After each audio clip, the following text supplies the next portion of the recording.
Welcome back, Irish fans.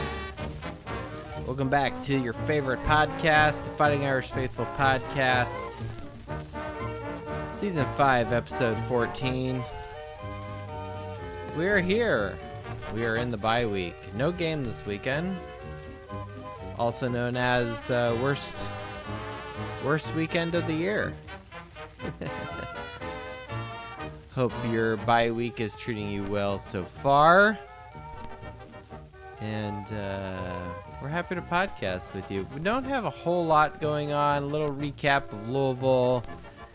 We can talk about your grandma's favorite meatball recipe, rankings, whatever. So, welcome. We are happily part of Dos Leprechauns Media and ready to talk Irish ball. So we did not do a post-game show after Louisville. That was a little bit of laziness on our part, and also a little bit of by design, just because we knew we would be doing a show tonight, and don't have a show this weekend to do. So yeah, here we go. Thank you for joining us. I am Matt Joe at faithful_Irish on the X. And if you're listening to this live, that means you're not watching a vice presidential debate. You know, what is it? Is that the B team? Nah, whatever. You know, people have probably made up their minds, but we don't have to talk about politics. We don't really want to, quite frankly, unless you really want to. But that's another podcast. So. Anyway, Notre Dame wins, and apparently I don't have the spreadsheet up, which is, bad preparation on my part. It's like, you know what? Let's go. Pour the scotch. Let's rock and roll. Oh, okay. Thank you, Excel. You're going to take your sweet-ass time to load it. I do know Notre Dame won, so hooray, and I did watch the game. And Riley Leonard did throw 2 passing touchdowns, which is great. I'm happy with that. The rushing yards, not so much, though I don't really care about yard points. But, we did do average okay, I guess. 2 rushing touchdowns over 31 carries. So not terrible, right? But no, okay, thank you. Excel's up here to save me, so thank you. But no, we're happy with the win. It was one of those strange games that you watch and you're just like, if I look at it one way, I'm happy. If I look at it another way, I'm not happy. And with respect to some of, I don't know, how would you describe it? I don't know. I'm very curious what other people think of this. So let's go ahead and get some other people on. Red Snapper's not here to save me. But I see Mike Sloan. I see Nolan. Oh, the chief of staff is here. Let's bring her on. I feel like that's appropriate for sure. William, I'm sure, has a boatload to say. Wookie wants to scream "fuck Michigan" and get to work. Tiffany's on. She was actually the first one on. So, be shy, everybody. All right, fine. We'll bring Tiffany on if she so wishes. If not, that's fine. If people just want to listen, that's fine too. We have put the bourbon away. We are back with scotch and with our spreadsheet, so that is fine. So, but yes, Notre Dame did well. Obviously, we won. Hooray! And we moved up in the rankings. Not that it really matters a whole lot this far into the season, 5 games in, but I am happy with the response. So let's go over to the Wookiee. I don't have your theme music, ready to rock and roll, Wookiee, so it's on you, man. You're on mute. Same with Dr. Abby. Somebody, come off mute. Come on.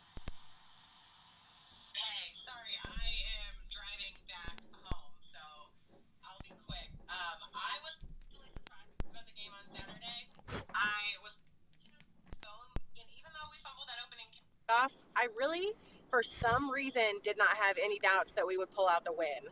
I don't know why, but every now and then I just get this feeling that things are going to work out. And maybe it's just I saw some flashes in a pan in the first quarter that gave me that confidence, but I was happier with the performance than I thought I would be. Doesn't mean I was happy with it, but overall, I was pleased with what I thought was going to be on the field. So you did not let the opening kickoff sully your hopes and desires. Even at that point, you were like, okay, that's a mistake. Stuff happens, but the team is stronger because of it. Correct. I think because we hadn't had a full possession, and I was waiting to see how we responded. Yeah. And if we would have gone 3 and out, I obviously would have felt very differently. However, I think since we did what we did, I felt better. Yeah.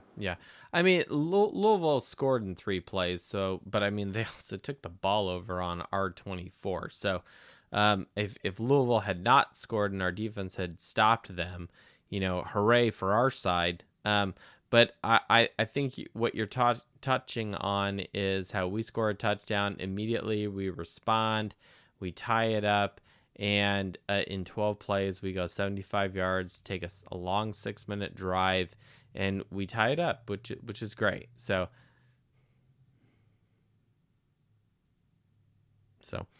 anyway, go ahead.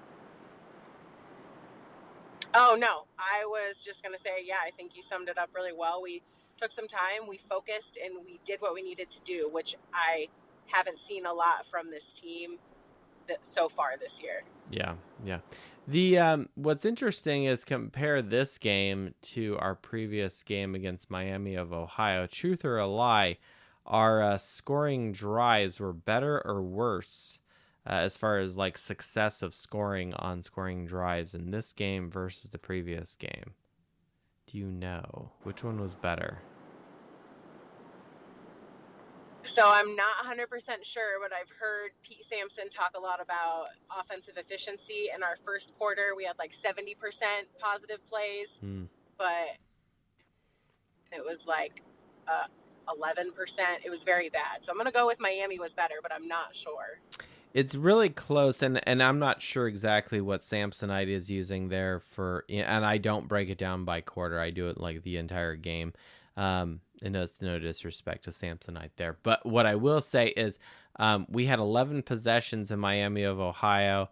We had 13 possessions, and that includes like kneel downs and, 1 or 2 plays before the half, what have you, for both teams. So it goes both ways. But Notre Dame was 5 of 13 in this game, 4 of 11 in the previous game. So technically slightly better this game, 38% versus 36% in the previous game. So technically this is better.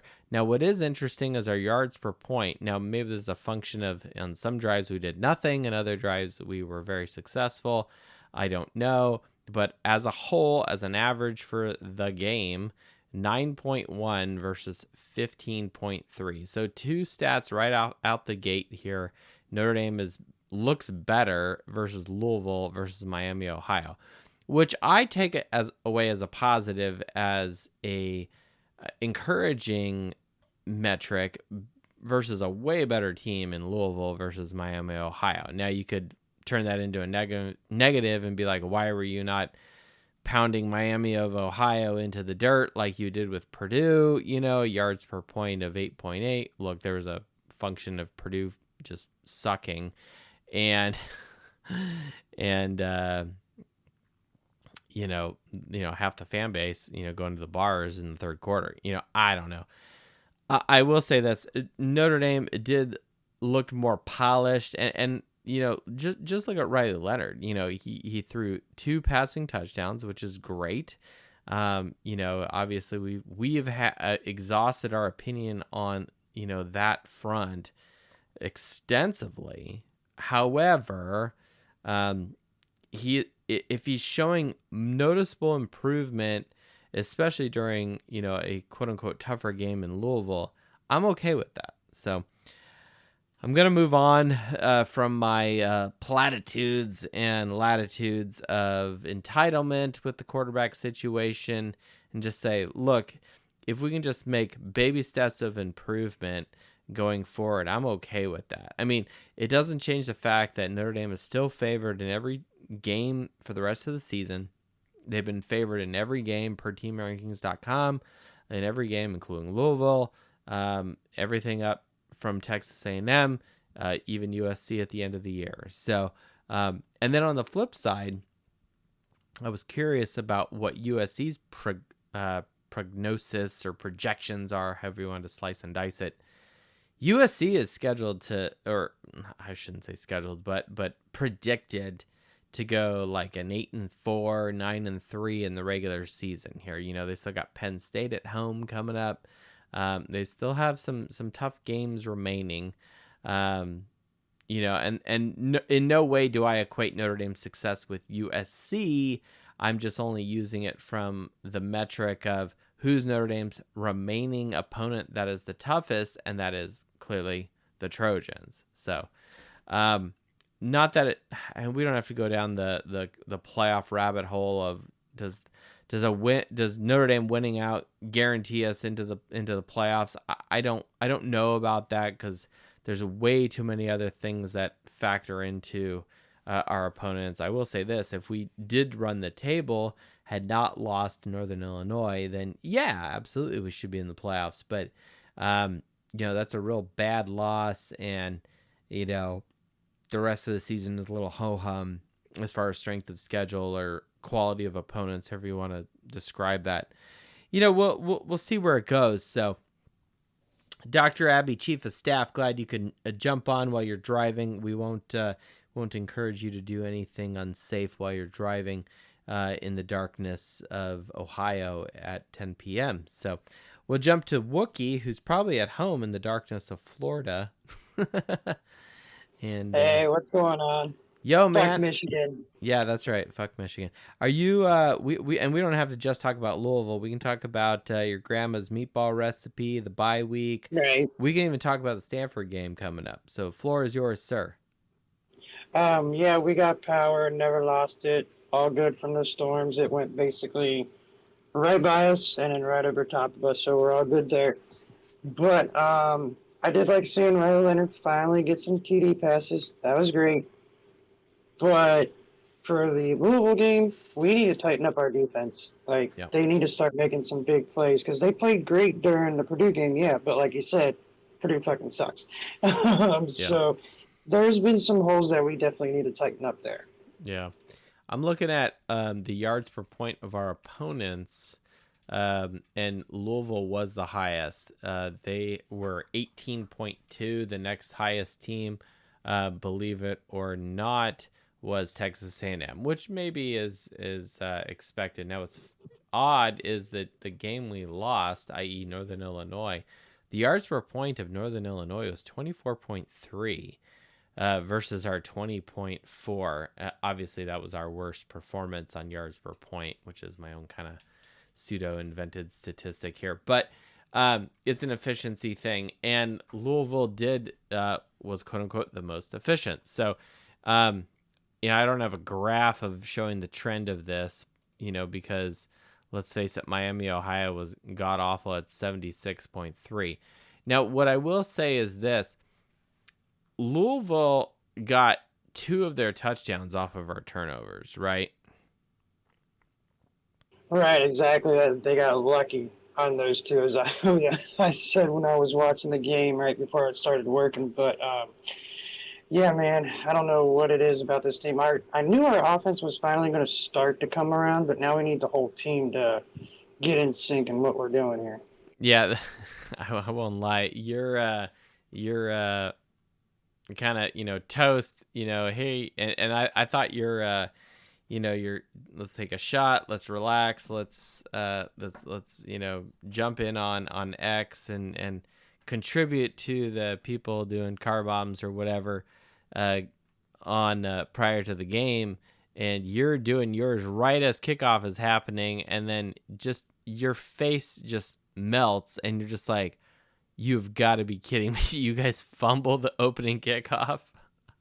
Yeah, that was a total accident on my part, but perfect. And I'm not blaming you. I'm just like, you're trying to embrace like the hype and the excitement of the game, in using the most exciting part of the beginning of the game with your salutation there. And then they fumble the opening kickoff, and your face was, "Are you kidding me?" My wife came running in to check on me as soon as I ended the video, and I'm like, "Not now!" Why? My And then they scored. Like, fuck you. Yeah. That's so good. I am happy that Notre Dame responded immediately, and they looked very good on offense in that first drive. Maybe not the best or whatever, because it took quite a few plays, but at the same time, we scored right away. We tied it up, and it's like, hey, we're here, we're playing with heart. Yeah, okay, we dug ourselves a little hole, but it's not too bad. It's nothing insurmountable. It's the first quarter, right? Shit happens in life and whatever. And yeah, here we are. And then the rest of the team, does its thing. I will say this though, 21 points for Notre Dame in the first quarter, which is fabulous. 21 points to their 7. Okay. And that 7 is because we said, here, Louisville, you go ahead and score first. We'll at you 7 points. You take away that 7 points, and turnovers, and I have not done the analysis of breaking down our points off of their turnovers, right? So, just go with me here. But, 14 of those points come off the scoreboard if Notre Dame doesn't, fuck up, quite frankly. So. Yeah, quite often we shoot ourselves in the foot, so we need to stop those stupid mistakes, like dropping the kickoff. Yeah, exactly. Well, Wookie, what other than the Louisville game, unless you want something else you want to talk about that, how excited are you for Stanford and for our gathering? It's finally upon us in less than 2 weeks. I am totally ready for that game. I'm so excited to meet and see all you guys, but we got 2 more tropical storms potentially coming through this weekend, so as long as I make it out of this weekend, just like I did Haleen, I will be there in South Bend. Excellent. Well, we look forward to seeing you, meeting you, and the whole crew. So thank you so much for your support, and looking forward to seeing you. And this is probably a good time to mention, if I have still 2 tickets to the Stanford game, unclaimed per se, as far as people saying, yes, these are mine, here is my Venmo account, whatever, I've got 2 tickets to Stanford in our section, in our group. You want them, they're yours. So we had a last minute cancellation, which, was due to personal reasons, which is understood. But yes, we have 2 more tickets available. So they're going to be sold within the next couple of days to someone who jumps on it, or they're going to go to the secondary market and someone else will randomly get it and be like, who the fuck are all these crazy people? So, because they're going to sit with us. So we should get 2 Stanford people. Should we get some Stanford people? That'd be awesome. Maybe Mac knows some Stanford people. We'll go to Mac next. Wookie, I really appreciate you jumping on. Thank you so much. Thank you. All right, go Irish. Mac, we've invited you as the baby to bed. We don't know. Come back, Mac. Oh, sorry. It kind of went out and went in. Here you are. Welcome. Good evening. Good evening. How is everybody? We are doing well. It's the bye week. We're excited to podcast. It's a relaxed podcast, right? I don't know if it's midterms or whatever at Notre Dame.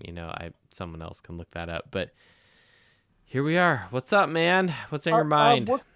Well, first off, Wookie, I hope with the storms, everything's okay. And just know that you have the best intentions and thoughts from out here in California. That being said, I want to give flowers to somebody who I trashed on early in the year. And that's Mike Denmark. Denbrock? In the last 2 games, have you noticed he has redone the offense, and he's putting Riley Leonard and the offense in a position to success. And I think he's doing more with less talent. I think that's the less talented side of the ball. And they're they played well. They had a great opening script. It slowed down once they had to go off script. But, they put points on the board. They're rolling out of the pocket. They're utilizing play action. They're not asking Riley Leonard to do too much. I mean, it's kind of like watching Kyle Shanahan with Trey Lance. But I'm going to also say Riley Leonard, I don't think he's going to make it a whole season. I think he's going to get hurt. You could see him getting hurt already in the game, late in that game. So I think you're going to get your wish. He's getting banged up to get and beat Angeli, up. So, eventually. I don't wish him to be hurt, but I do wanted to say want that. Angeli. What do you think about also I want to say he was probably the best coach. You could argue he was the best coach during that game. Was Denmark. Denbrock. Just because Denmark's a country. I Denbrock's was very a coordinator. disappointed at clock management from Freeman. I think they got a field goal right before halftime. That shouldn't have happened. But yeah, I mean, am I far off? Oh, and also our punter sucks, as I've said before. And also bye week mention. I want to say attaboy to Sac State for raising $40 million in NIL money in 2 days in an attempt to join the Pac-12. That's all I've got for right now. Oh my gosh, man! Anything and everything under the sun there. I don't. First off, Denmark is a country. Denbrock is a coordinator. So I don't know can you guys hear me? I don't even know. But yes, Mac, you're I don't know if you can hear me or not, but if not, we're gonna blame X and their nonsense here. But no, you're not wrong in everything you just said there. I can't comment too much on the punting situation that you mentioned. But I do think that the offense did have some flow to it. Riley Leonard did look the most comfortable in this game, which is nice. And just look at the passing, right? He had 2 passing touchdowns. So I'm happy with that particular aspect of it. Our passing yards, it wasn't anything spectacular. We had 163 yards, but it's more than the last week.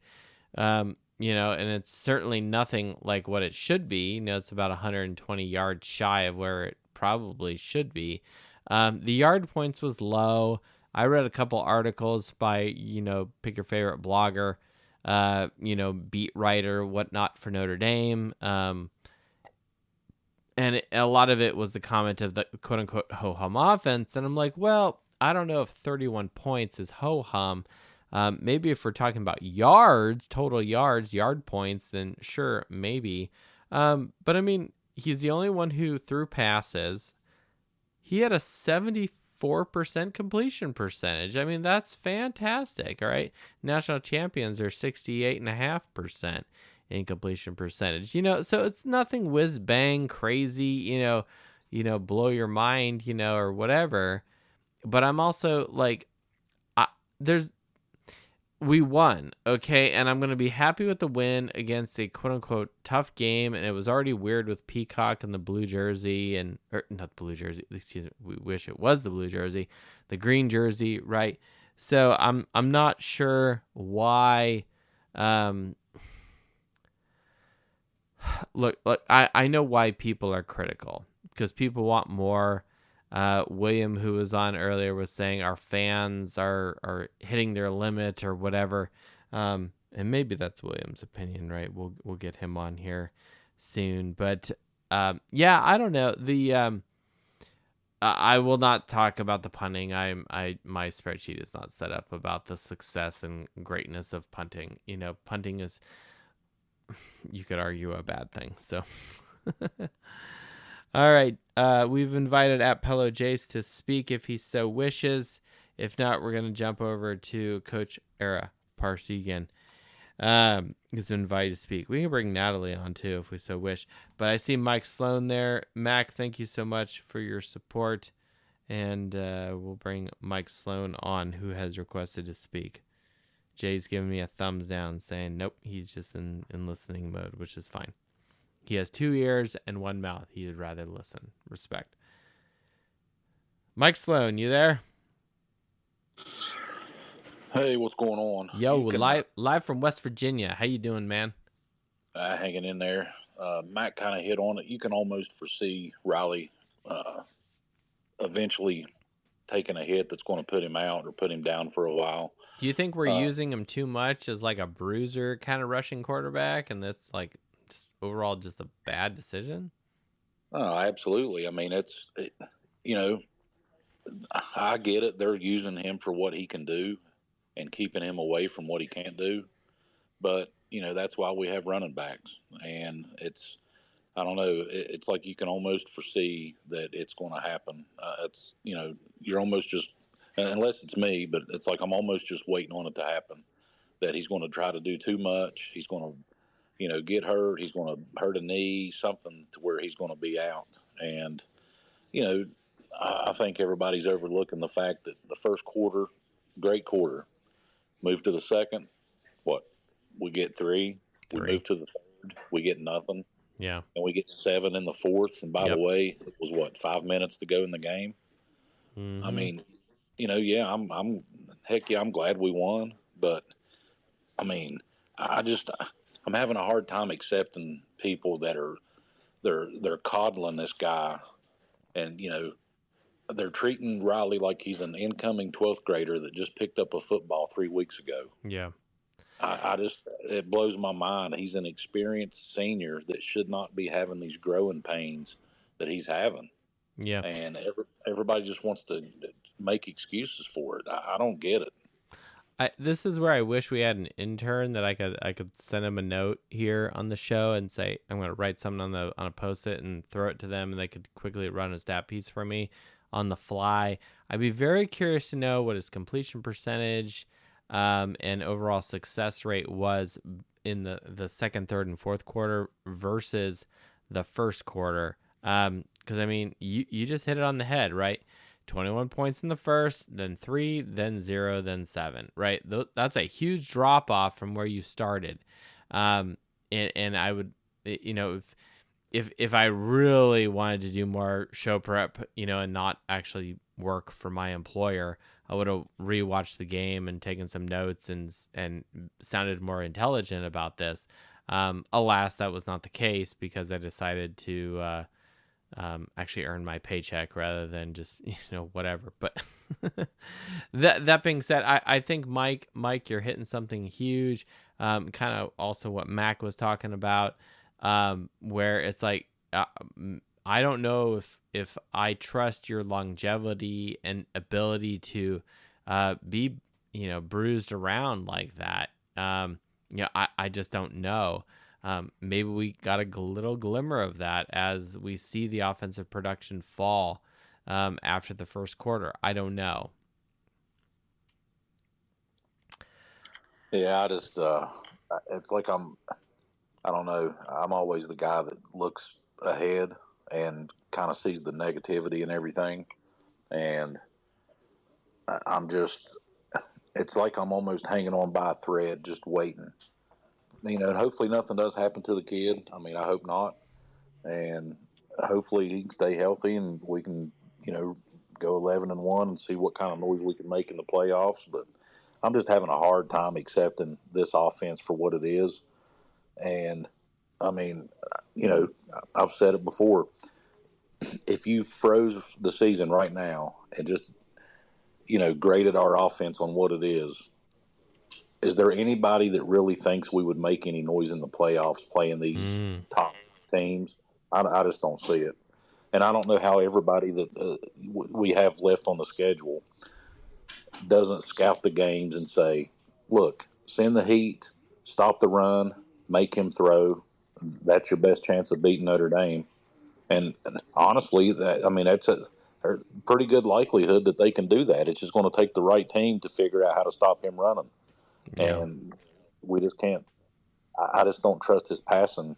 I mean, yeah, he dropped a nice one there, or a couple, whatever. But I mean, a senior experienced kid shouldn't take 5 games into his senior year to figure out all of a sudden how to throw the ball again. I don't know if maybe he's having issues from his injury and nobody knows it. I don't know, but I'm just having a hard time understanding how he's gotten to the point where he's at now versus where he was at Duke. Yeah, and I haven't gone through, looking at him this season. I have holistically as a whole, and we did that in a previous show. And we got really flippant about it. But is it safe to say, Mike, that there's a function of the patience of the fan base, that it's like, and I think you just said it really well, where it's like it shouldn't take you 5-6 games in for you to start finding and connecting with your receivers, right, as an experienced quarterback. However, if I'm going to throw a bone to Red Snapper, who's not with us tonight, but who will be with us at the Stanford tailgate,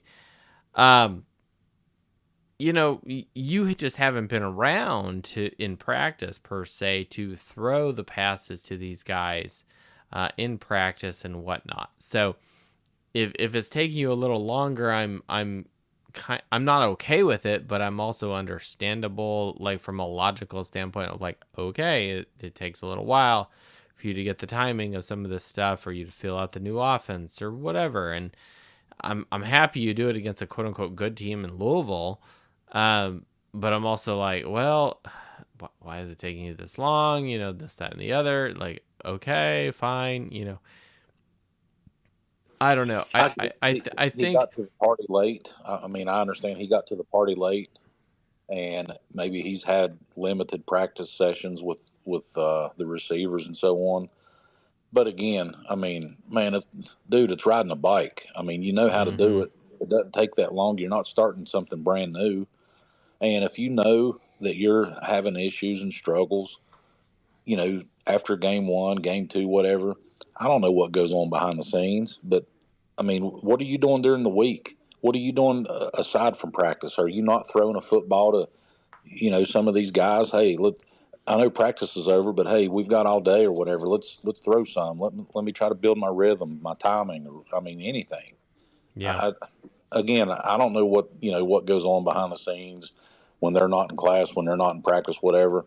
But for him to want to come to Notre Dame, to have all the eyes on him, to build any kind of potential draft stock at all, if he even has any. I mean, why would you not want to? Why wouldn't you want to get over this so-called hump that you're in? I don't know, man. I'm just having a hard time accepting the offense is where it's at. 3, 4, 5 more games will be better. Yeah, hopefully. But I mean, I don't know, man. It just seems like it's like you're working on something that's almost peaked out. I don't know. I hope I'm wrong. I think this is a very unique situation where, and I'm trying to be positive here, because like, what else am I going to be other than negative? I'm trying to understand and put myself in the position of the coaches and give them some level of benefit of the doubt. Now, which I know is kind of a dangerous thing to do, because because we've been burned on this before, right? So we don't have to get too deep into this. However, he did look better against a better team this week than he did last week, right? And you could even argue and this was his best passing game per se. So I'm okay with that, which is why you're here as a quarterback. Now, why the rest of the rushing offense is a little ho-hum, that's another story. But we don't have to talk about the team or the offense as a whole. I mean, it is Denbrock's first year with this group of players. So things will be felt out. So don't get me wrong. Where we should be, I think patience is the one word that we're being forced to swallow here. We're being forced to be patient because the coaches have not listened to our, pitchfork and torch, type of, chanting about putting it in jelly or car, or, whatever. That's not where the coaches are going to. Maybe they're just not listening to the statistics from our show. I don't know. Most likely that is 100% correct. However, I think patience has a lot to do with it. I'm not saying like you should be patient, Mike Sloan. No, that's not what I'm saying. I think everyone's entitled to their opinion, and we are comparing ourselves to Alabama and some of these other teams like Tennessee or whatever. And, it's just like, yeah, we're a little lacking in some of these areas. And that is 100% correct. And so can we run the table the regular season? We should. We absolutely should. Statistically, there's no reason why we should not run the table the rest of the season. The question is, if we are fortunate enough to be in this 12-team playoff, what happens next? And that's where people start going, I don't know. And we don't have to answer that and solve that problem tonight, because we still have seven games remaining. So yeah, I'm fine with having patience. Have patience for the freshmen. You know what I mean? I see what you're saying. Not a senior, experienced guy that like just make it make sense. You wish he was more plug and play, is what you're going with. Well, I just wish that he was what he is, a senior, experienced quarterback that has already went through the growing pains of adjusting from high school to college, the speed, the tempo, everything. But it's like everybody coddles him like he just got off the high school bus straight to Notre Dame. It's again, is he suffering from dealing with stuff from his injury? I don't know, possibly, potentially, sure, yeah. We don't know. No, nobody knows, and I would rather know just to if that was the case and everybody knew it, then everybody would probably cut him a little bit more slack. Yeah, but I just think the expectations were through the roof, the way that they hyped him up, getting him in, and all the talk, and it's like, man, you're pumping this kid up that we're going to be, we ought to be pretty legit offensively, and it's like, man, he's just underperformed.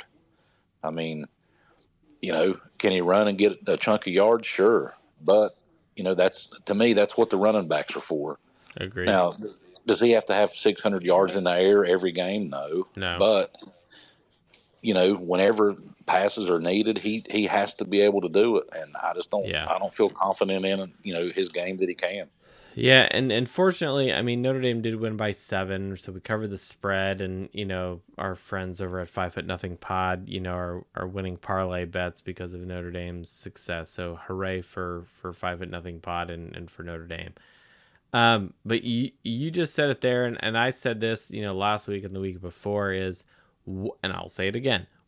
What happens if Notre Dame's in a close game, say USC or, God forbid, some of these other teams we have to play, and we have to mount some sort of fourth quarter comeback 2-minute drill drive?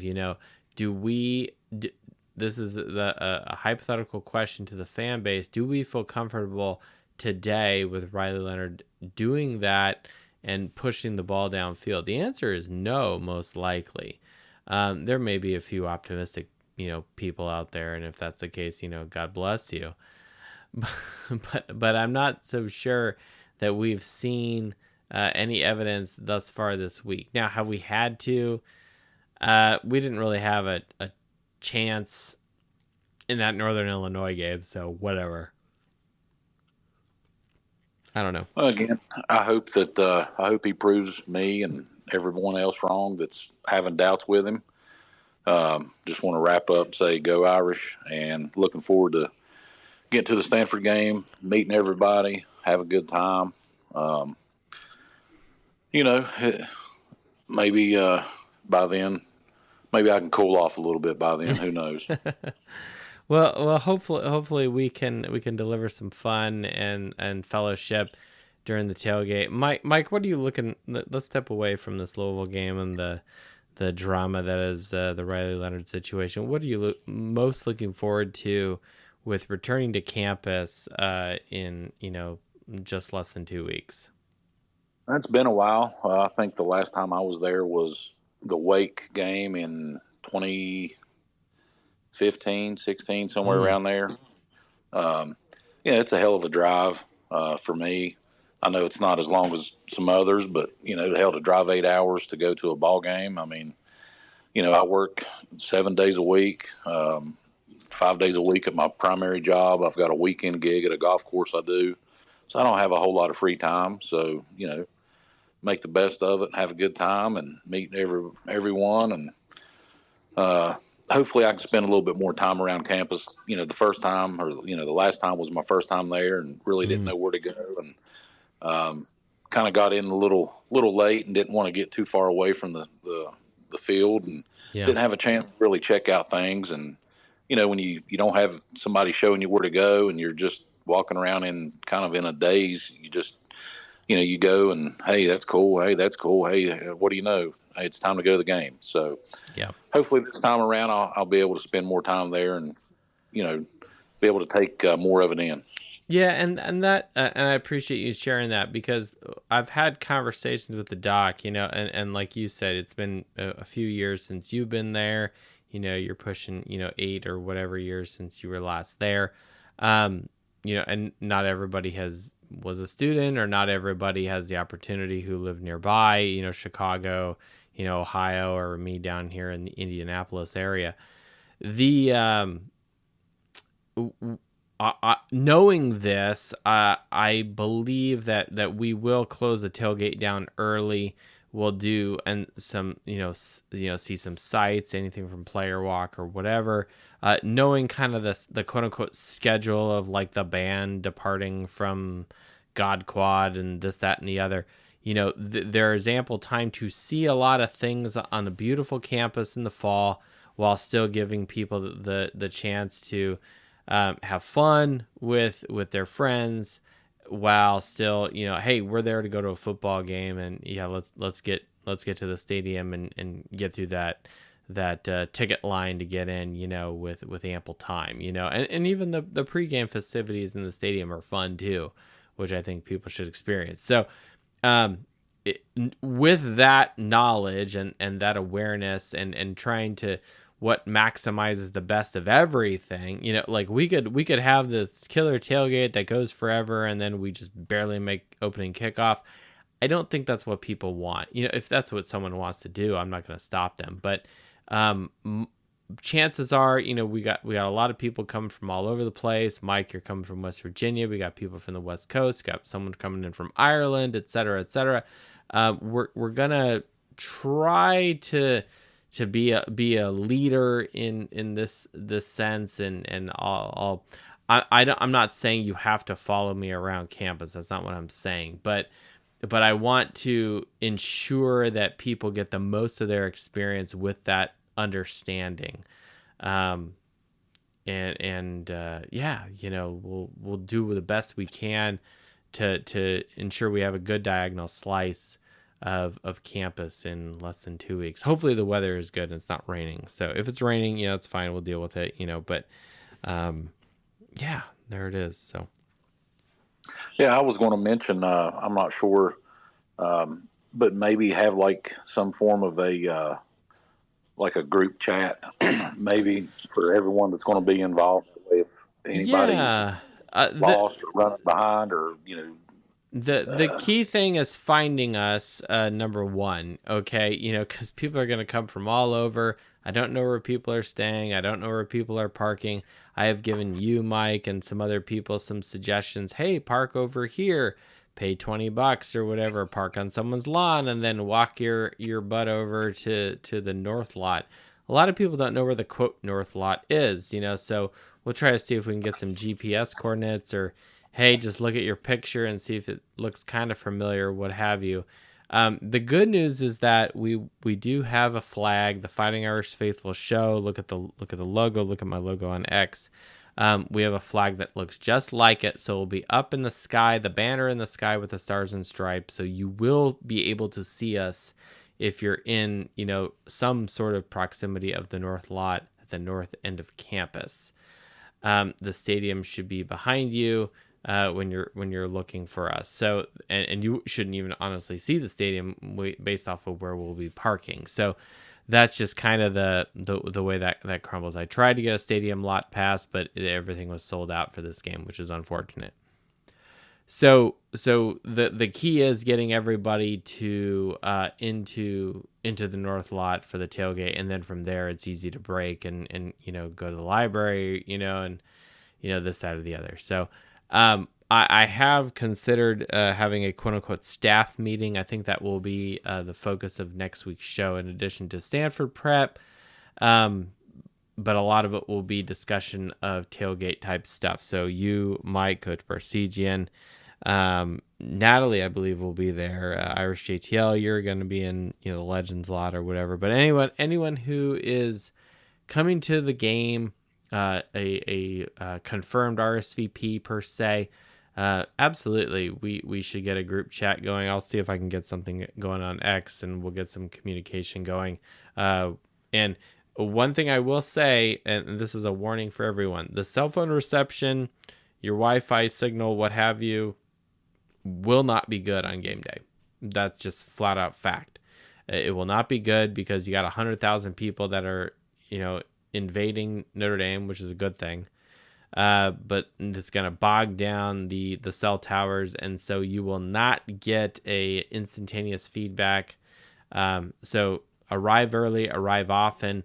We're going to aim to get there at 9. If you're there around 9:30, 10 in the North Lot area, hell, that's definitely better than getting there after 12 noon, quite frankly. So those are my opinions. Those are my recommendations based off of experience and what we got to do. So, Mike Sloan, happy you're coming up, and we'll see you in less than 2 weeks. Finally get to meet you. Yeah, sounds good, my man. Everybody, safe travels heading to the game a few weeks, and hey, hopefully good weather. I know that Wookie was dealing with the storm.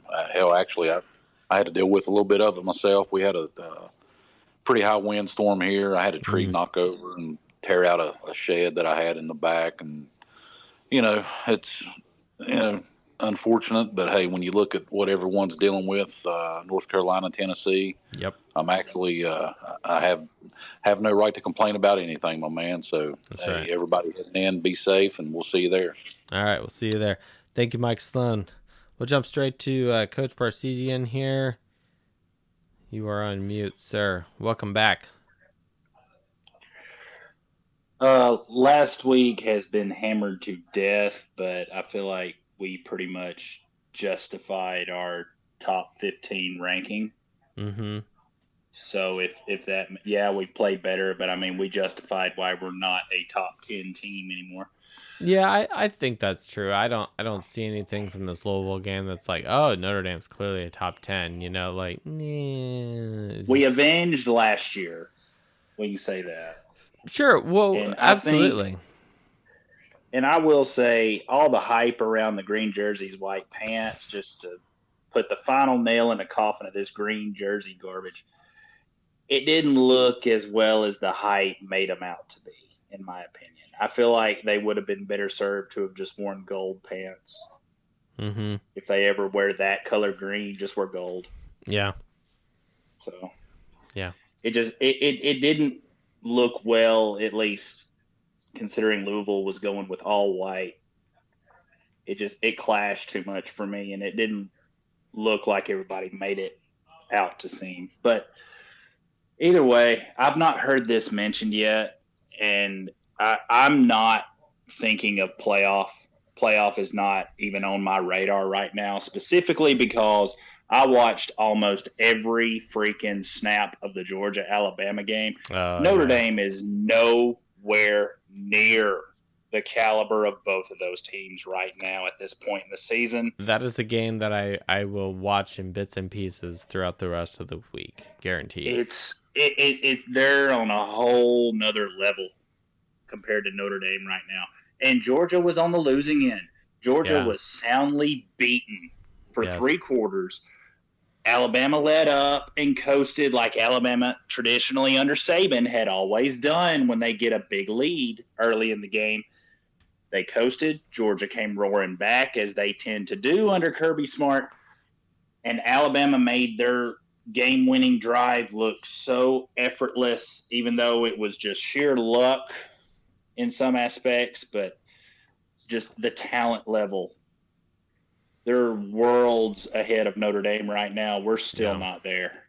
Yeah, we're still not there. That is the concern, and I think that's a good cold shower to leave us with this here in the bye week. Is look, this is what college football is all about. It's comparing yourself and your team to other teams out there, right? And do you pass muster? Now, obviously, we haven't played either team on the turf this season, and maybe that's a good thing. But we have in the past, and it has not gone well for either any of those situations. You know, twice against Georgia in recent years, quite frankly, twice against Alabama in recent years. If we go back to 2012, so you know we've been on the losing end of that. You know, you could even throw Ohio State in that mix there. We played Ohio State three times Notre Dame, since 2015. They have played ranked opponents very well, even on the losing end. Even under Kelly, they have played ranked opponents, highly ranked opponents, very well. But not to the caliber of the two teams I saw Saturday. And I'm not trying to be pessimistic. It's just... No, you're stating statements of fact. Statement of fact. We struggled with a team, like, especially post-first quarter. We struggled to move the ball against a team ranked one spot ahead of us. Yeah. With a 25-year-old quarterback. And college football needs an age cap for players, in my opinion. Sorry, Brigham Young, but you need to make a decision on your Mormon mission trips or college football. Make a choice. 25 is like, good grief. You should be in the NFL and, like, have established yourself. Yeah, NFL, CFL, with an NFL arena football. No, I'm with you. That was NBC is like, oh, look how old he is, and he's been around. I'm like, I don't know if you're helping him or hurting him when you say it that way, you know. And it's like, and then we end up winning, which is hooray for our side. Yeah, no, I think these are all good points, Coach. Notre Dame. Look, we won. We can be happy where we are now today, in this bye week, right? And we can. And what is fortunate is seeing someone like Georgia lose, seeing Ole Miss lose. Some of these teams ranked above us. Obviously, we beat Louisville, who was quote unquote ranked above us in the AP. These things ultimately help Notre Dame. I will say this, and this is some sort of consolation prize, kind of comment I'm about to make. The fact that we had a bad loss and it was early in the season is probably the best thing to happen to this team as far as like when you would have a bad loss. Have it in the beginning of the season, because if, let's say we run the table, which we should, we run the table, people will say, oh, that was so long ago. This Notre Dame team is so different now than where they were in early September when they lost to Northern Illinois. Oh, we've just leaps and bounds, da-da-da-da. And it's like, okay, that may help you with your ranking, but at the end of the day, you may have to play Georgia or Alabama. And it's like, well, then what? So, and we don't have to be negative about it. These are, again, we've moved beyond just being happy ranked 14th or whatever we are today to, look, we want to be the best of the best. And to be the best of the best, you have to beat the best. And the two of the best teams in the country, Georgia and Alabama, they they slugged it out, and we saw what happened there. And then you start doing the mental math, and you start comparing our team to that team just based off of, what you saw in our game versus what you saw in that game. Obviously one was on Peacock and the other one wasn't, but point being, Coach Barsegian, you're having a very rational thought experience about what you saw in that huge SEC game, arguably the best game of the weekend, and you're going, yeah, I love my Irish, but can they run the table and stand up with these other two teams?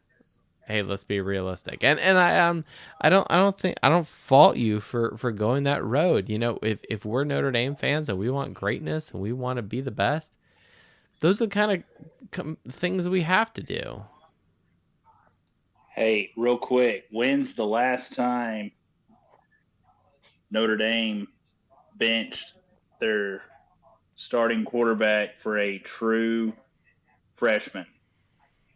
Ooh, true freshman. I'm gonna have to go with 2007 when Weiss. Well, not counting Clausen. Well, I'm that's talking where I was gonna go. I'm talking like a true freshman that like carried that role till he graduated.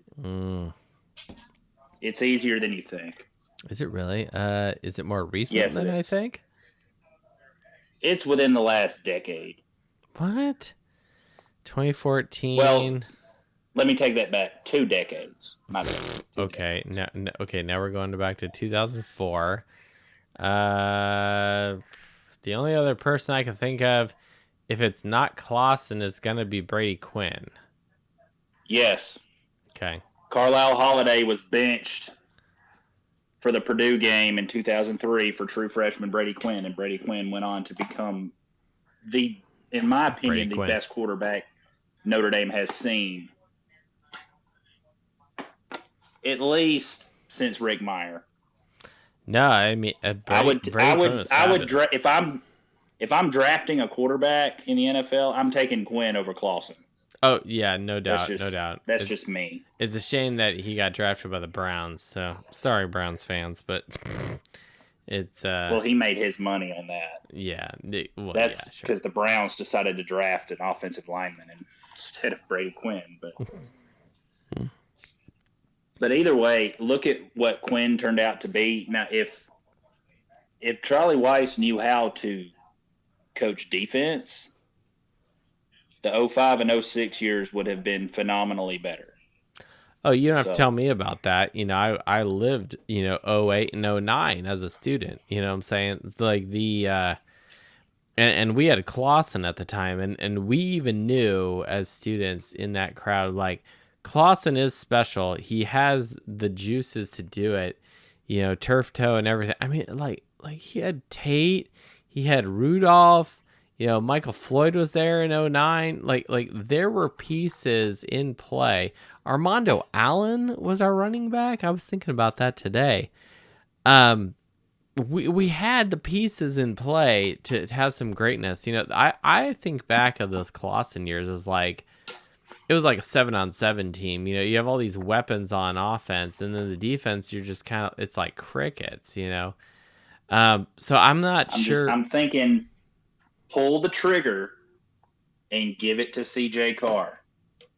Just give him the keys. Interesting.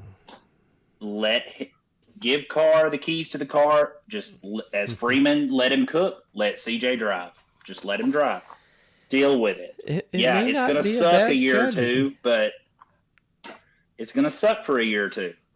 He's going to make freshman, sophomore mistakes, but when he's a junior, then you can start talking playoff. Yeah, and I don't think you're wrong at all with that sort of mentality. The good news per se about Carr is that he hasn't, burned a red shirt or anything of that nature thus far. So then the question is, it's a waiting game, and it's like, well, does he have the patience to wait around in the system, given how volatile? That's my issue. The way the transfer portal is, you don't have time to redshirt even coaches, like everything is so volatile, and there's lots of movement here, there, and everywhere. I could see stuff, going the way you don't want it to. I had saw something, a post that, and I don't know if it's true, I hope it is, but someone had said that Freeman come out and said that he would not seek a quarterback from the portal after this season. Is that Thank anybody God. confirm that? I mean, does anybody know if that's true or not? I Or didn't. I did not see you retweet that, Mike Sloan. So please do so. I think you would make other people sleep better at night if Well, I people saw saw it from that. it was a Notre Dame fan account, but I didn't follow them. I don't know how I ended up seeing it, and I wasn't sure if it was legit or not. So I really didn't give it much thought. But I wasn't aware if anyone else had heard that. Yeah. No, I had not seen a quote from Coach Freeman regarding not taking another transfer portal. I had I was that a-hole, and in my Dos Leprechauns group chat, I made the comment, if anyone had seen the nonsense about the UNLV quarterback who I guess didn't get the NIL money that he thought he was supposed to get after 4 games in, and then he just ups and quits because he didn't get the money.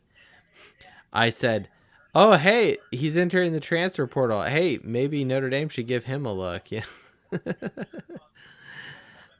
I don't actually want that, by the way, for the record, but given what we've seen the last couple of years, it's just like, good God, like, do we have to go do this again and again and again? And nothing against these guys, Riley Leonard, Sam Hartman, nothing personal, obviously. It's just one of those things where it's like, are you building something through recruiting, or are you just going to go out to a portal and say, yeah, this guy's good enough?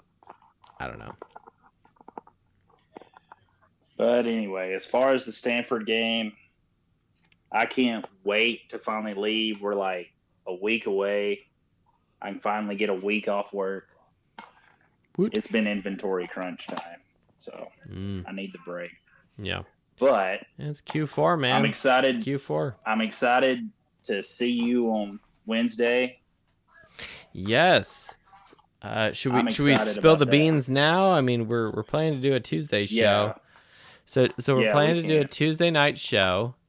And Coach Parsegian we will have the plan is 2-time national champion Coach Parsegian will be in studio here in the south of Indianapolis, and we will have him live in studio on the mics. So we're looking forward to that. That'll be Wednesday. That will be lunchtime ish. Yes, for your Wednesday lunch. I'm actually taking Wednesday, Thursday, Friday off to in preparation. Weather's supposed to be nice. I checked it today. South Bend is going to be it's like going to be in the upper 60s, low 70s during the day for the week. No rain. I'm okay with that. The lows are like in the 40s and low 50s. So you're getting up there probably Wednesday night. So you'll have Thursday, Friday. You could probably hit up a pep rally or two. You can hit the bookstore, walk around campus, this, that, and the other. A stadium tour is on the to-do list. Oh, very good. Have you did you book a ticket with the tunnel or whatever? Or no, I have not done that. From what I researched a couple of months ago, you have to do those you can only do them so many days in advance. Oh, okay. Yeah, it's not something that you can book way ahead of time. You have to do it something like that because of practice times and okay. So maybe during the podcast, else. when the window opens up, we'll let you break away on your phone. Yeah, more about you. I mean, you've got a degree from there. You know more about it than I do. That doesn't mean I walked down the tunnel during. They did not hold graduation for the grad students in the stadium.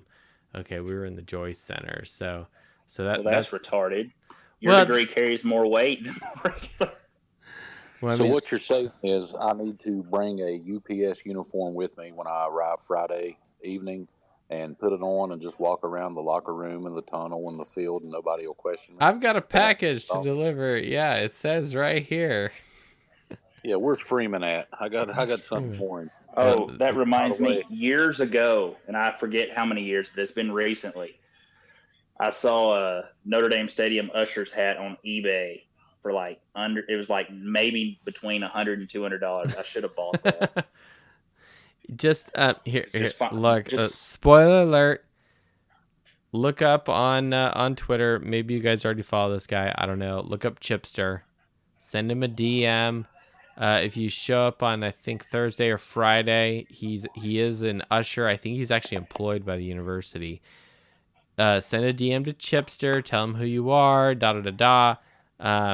He will hook you up. He's a great guy. I've never talked to him, but I know people who have, and they've always had success. So Chipster, ND usher kind of guy. Yeah, he'll take care of you. He won't take it into the locker room. I don't think he has that, those keys to the stadium, but you can get on the field. You can do the stadium tour. You can get on the field. You can get on the field.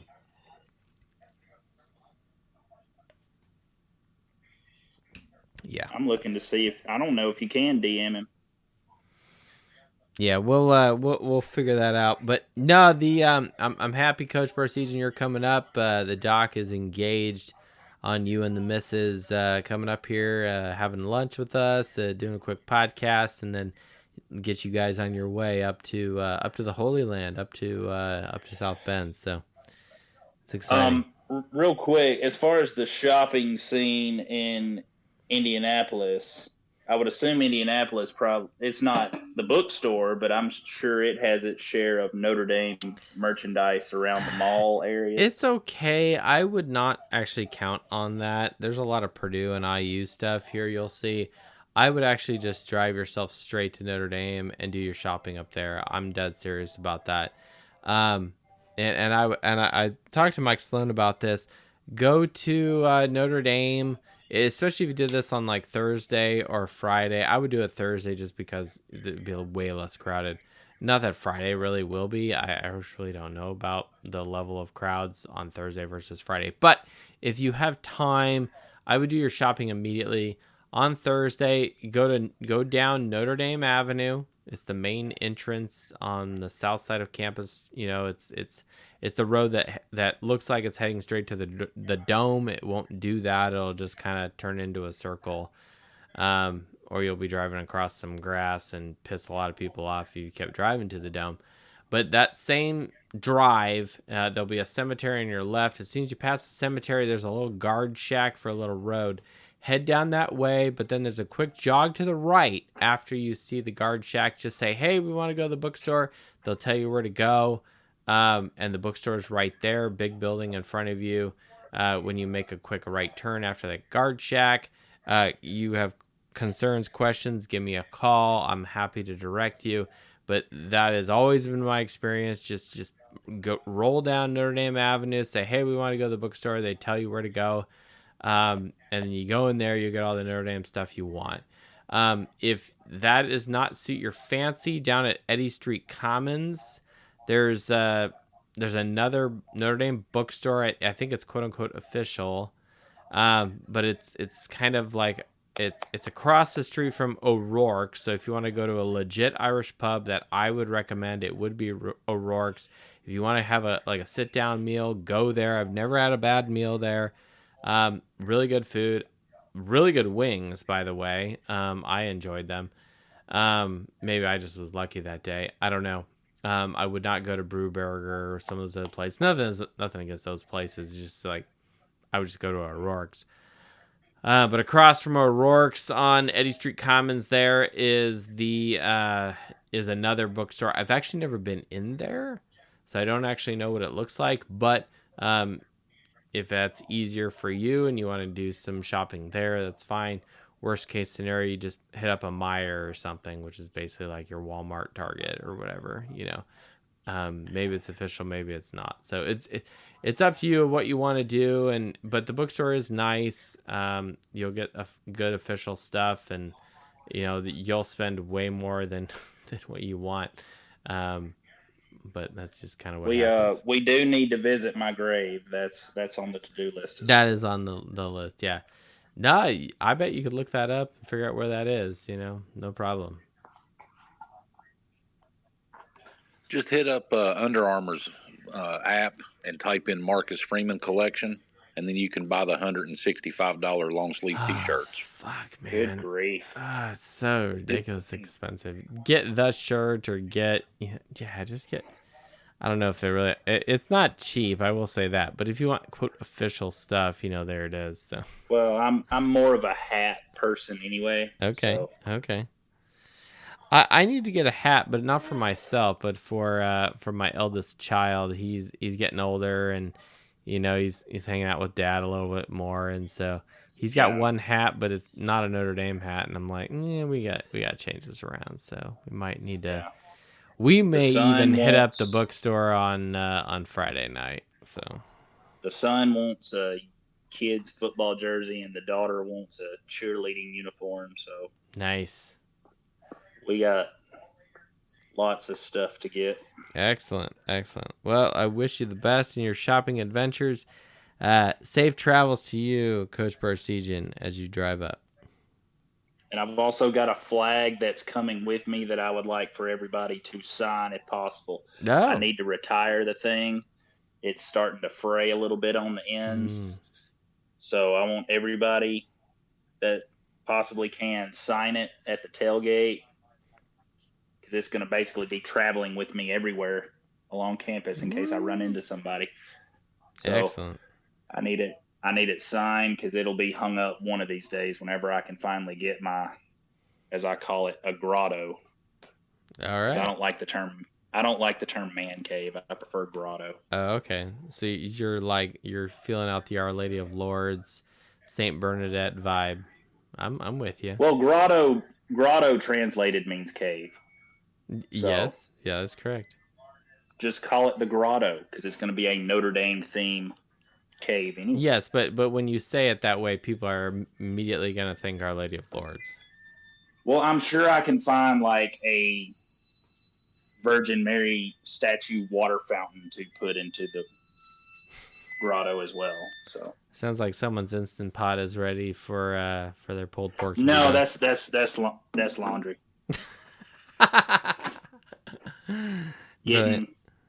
Getting all my Notre Dame shirts washed and ready. There you go. You're ready to go. You're a week ahead. All right, Coach. Thank you so much. We'll go to William here, who's on mute. William, we'll bring you back on, man. Thank you for your patience. Thank you for joining the Fighting Irish Faithful show on this bye week. I just want to do some quick notes and wrap up the show. William, if you're in a lumber yard or wherever the hell you are, man, I can barely hear you. Oh, man. This is not a good night. Never mind. I'll just catch you next week, bro. All right, no worries, William. Hey, yeah, you can put something in the chat. We'll talk about it. Yeah, I'll just get some quick notes. All right, thanks, guys. Great show. Hope your family's doing better. By the way. Appreciate that. Yeah, we had some children in the infirmary. Even the doc got wind of it. Doc made a comment, something to the effect of, "What you literally can have scotch or bourbon every night or some hot wings or whatever, and you don't get sick." I'm like, that's exactly correct, right? I also take my vitamins, so whatever. And Notre Dame's winning, so my stress level is lower. So yeah, that's a plus. I'll just give you. I work second shift at aviation maintenance hangar, so that's why you're here. Anyway, all right. See you guys later. Have a great night. All right, William. Thank you so much in supporting American aviation. Yeah, I work in the aerospace industry too, but different kind of angle on that. But yeah, no, the we are looking forward to, and I am happy the bye week is happening now. I can't imagine doing, organizing a tailgate and getting all these wonderful people from all over to come up, like 4 days after we just played some team or whatever. So I actually am looking forward to the bye week before the excitement, and it kind of lets the anticipation build going into the Stanford week. So, and it's Stanford. I think they're one of our easiest teams, if not the easiest team remaining on the schedule per teamrankings.com. So I'm happy about that. Now I have to give a little shout out here, mini toast here to our friend Johnny Wilds, who's not with us tonight, but he is our Vegas insider. Tonight on the dinner table, we did have meatballs, family recipe meatballs that he shared on X. So we put that recipe to the test. We had some critiques, but we also had some smiles and enjoyments with that. So yes, we enjoyed the meatballs, Johnny boxing. I shared it with my Dos Leprechauns crew. I took a picture of them as I threw them in the oven, and I got all sorts of slurs and nonsense about me eating Rocky Mountain oysters. Now, sidebar, I have had Rocky Mountain oysters, and I challenge any of my quote unquote coworkers over at Dos Leprechauns, if you have ever had Rocky Mountain oysters and you have the balls, pun intended, to go and eat them. All right. For the rest of you, they're not bad. Okay, just put some ranch dressing on it. It's fine. You know, like, they're even fine by themselves. It's a little weird, but whatever. Okay, there's weirder things out there for you to eat. Rocky Mountain oysters is not. They're not seafood, but, you know. Anyway. Oh, William's got his hand up, but he also says he's connecting. So, Lynch Mob's here. He's gonna rebuttal me. I don't think Lynch Mob was doing a lot of mudslinging there. Lynch Mob, you're on mute. What's up? Come back to me. Not much. What's happening? What's up? Have you had Rocky Mountain oysters? Indeed. Oh, okay. Here we go. Indeed. Yes. It's been a while for me, personally. Yeah, it's been a little while for me. Battered and deep fried, it's pretty good stuff, I guess. Yeah, it's not my first choice. It's one of those things that you see it on the menu and you're like, oh, should we do this? Like, yeah, let's do it. And it's kind of like a dare. But then you're like, it's not bad. You know, it's like, there's weirder stuff, I think. Yeah, as long as you don't fixate on eating it, on what you're eating. Yeah, don't really think about it. You know, just, it's like, look, it's just like, hey, you know, don't think about it. Just, it's fine, right? It's been deep fried. Of course, it's going to be great. It's one part of the animal instead of a hot dog, which are the rest of the animal. Yeah, that's right. That's right. Lynch Mob, what's your thought of Louisville? Or are you ready to move on and into the bye week for Stanford? I'm satisfied with the Louisville game. You know, not a whole lot of, change as far as, different linemen. You know, we did see a lot of new talent playing. And that kind of made me happy to see, especially on the defensive side of the ball. Yeah. But yeah, I'm ready to rock on to Stanford and keep rolling. I am too. I'm ready to let this team roll. Let me put it this way, Lynch Mob. Is this when you see this Notre Dame team, this isn't a team that's peaking right now. This is a team that's still finding themselves. And I think still has the ability to rise up and peak. Can we say that? I think so. Yeah, I think so too. I think we're still figuring things out, from coaching staff to roster to O-line, pick your poison. I think that Notre Dame is, this isn't like a perfect product coming out of the pressure cooker here. We're still trying to figure out, what ingredients to grab off the shelf, and like some of these things haven't matured yet, and we're just like, and maybe that's a frustrating thing about, for some of our fan base, which is fair, because again, we're comparing ourselves to other teams, it's like, we want to do better, like, fine. But it's like, at the same time, it's like, what really matters is the record. Okay. And, are we showing improvement? And I think we did show improvement at Louisville. A, we won, but B, Leonard threw 2 passing touchdowns. He had never done that before in a Notre Dame uniform. So clearly he's improved. Louisville is a decent team. They had 24 points. It's the most points by any of our opponents thus far, right? So, okay, that doesn't make me feel good per se, but It's like, well, they're probably one of the better teams we're gonna face on this regular season schedule. So okay, and we win by 7. So and we cover the spread, so that's cool too. So I don't know. Look, if anyone wants to hear like negativity and me bashing Riley Leonard or the coaching staff, go back to a show or two ago where we really throw the mud and we really get into the stats and we're just comparing Notre Dame. I'm not saying I'm not going to do that when it's warranted, but it's a bye week. We won. We're going into the Stanford gathering and we're just trying to, assemble the Avengers here and get people together who have wanted to come, and we want to be inviting and welcoming and this, that, and the other. And if I'm just a miserable prick on this podcast, that's not going to be fun. It's going to be just a recycle and a repeat of a previous show, and that's not very interesting nor entertaining. So honestly, the thought of, instead of bashing Notre Dame's offense and why we're not as good as Tennessee or whatever, honestly, I'd rather talk about, your grandma's meatball recipe and just be like, hey, it's the bye week, so how many cloves of garlic do you mash in there, like that's what I'm talking about. Yeah, just a short break from the regular football. Yeah. Well, and that's kind of what the bye week is all about, so.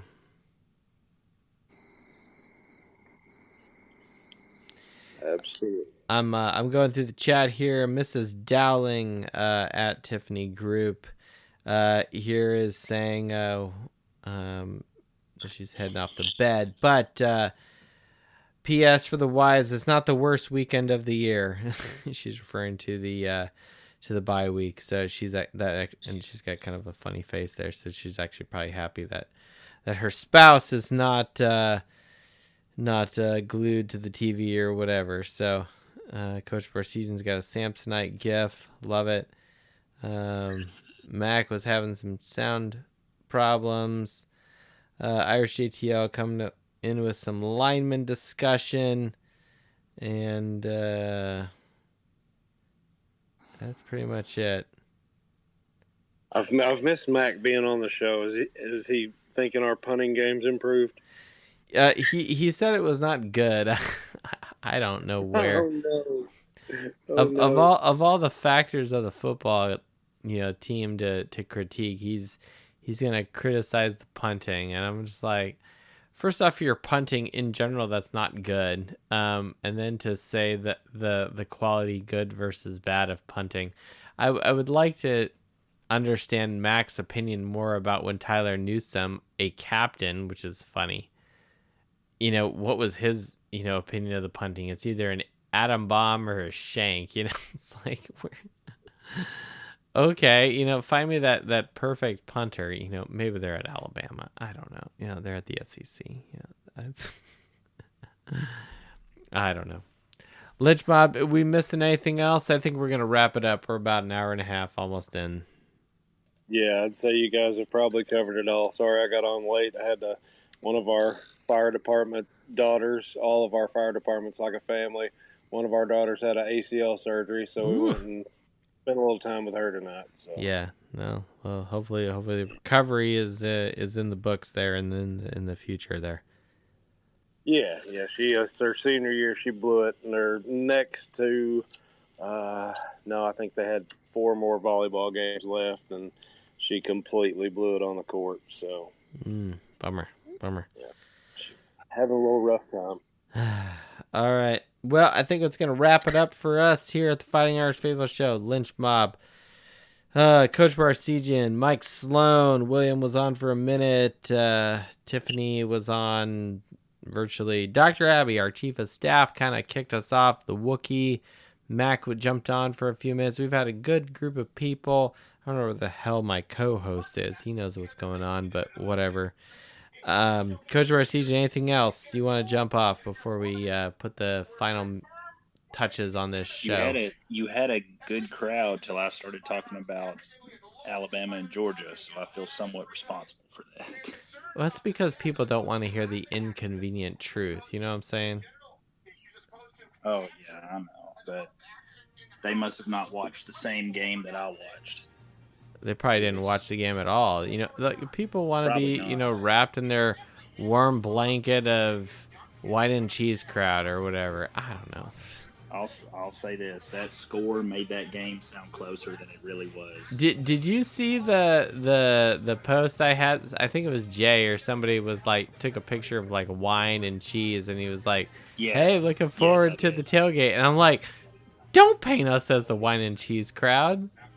Yeah, we're gonna be the ones sitting the entire game. We do not. We are not sitting, number one. We're like 2 or 3 rows deep, so we should have enough of an army to be like, no, you stay seated. We'll all keep have you seen that movie, The Knight's Tale, where Geoffrey Chaucer goes out there and he's like, "Lords, ladies, and everyone else not sitting on a cushion," and my brain immediately went to the wine and cheese crowd sitting on a cushion in fucking Notre Dame. You know what we need to do? We need to bring like cheese into the stadium with us. So with that, when all the wine and cheese crowd is like, sit down, we just start throwing cheese. Here, have us some cheese. I've got some brie and Limburger here. That's what we need to do. Yeah. Oh, that's funny. Those little Sargento cheese cubes. Sargento. I don't know. Do I want to waste Sargento? I don't know. We can get the crappy kind, like the blue cheese. This has fungus on it, literally. Okay. All right. We are not the wine and cheese crowd. If anyone's really worried about that, the regulars know that is not the case. Our tagline is Scotch and spreadsheets, not wine and cheese. Although sometimes I feel like we are whining, but go Irish. And we can't go out like that. What the deuce? Here we go. There we go. Thank you, everyone. This is the bye week. Yeah, we're happy. We're winning. We're in the teens in the rankings. We got a long way to go. This is an unfinished product. This cake is not perfect. It's a little burnt maybe. But it's not settled. It's still a little wiggly. You stick the fork or the toothpick in it. It's not coming out clean, right? This is an unfinished product. What Notre Dame has been putting out there. Whether the bye week is helping with that, I don't know. But I will say that there's still 7 more weeks of the regular season to help build our confidence for the stalwarts like Coach Parsegian, myself, and even some other people. So, little light on the stats, I know, but what are we going to talk about, right, other than the usual stuff? But we did see marks of improvement in areas where I think it was necessary, passing, yards per point, etc. And that's a good thing. So let's keep rolling with that. That being said, thank you everyone for joining us. Appreciate your listenership. Enjoy your bye week. Have a good weekend. Mow your lawn. Take your wife out to lunch. Whatever you got to do. Bye week isn't terrible. You can do other stuff. I know I'm doing stuff at church, so which I was like, hey, it's a bye week. I can definitely help out with that, and that's what we're doing. So, all right, thank you everyone. Go Irish, and we'll see you next Tuesday.